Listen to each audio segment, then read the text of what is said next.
तो बच्चों को सबसे ज्यादा परेशानी कैशबुक में कहां होती है? कॉन्ट्रा एंट्री में, राइट।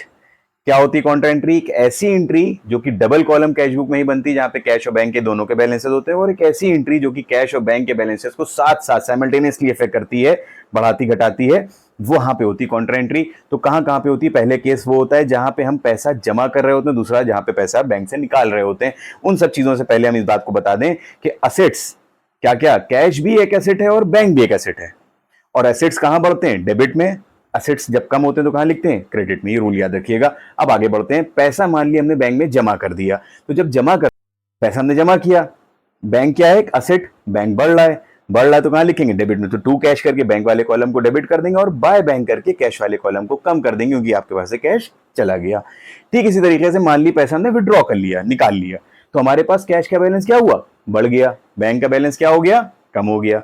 तो जब हमारे पास कैश का बैलेंस बढ़ गया है तो टू बैंक करके कैश वाले कॉलम को डेबिट करेंगे, क्योंकि एसेट बढ़ते डेबिट में ही है, और बैंक कम हो रहा है तो बाय कैश करके बैंक वाले कॉलम को क्या करेंगे? क्रेडिट कर देंगे।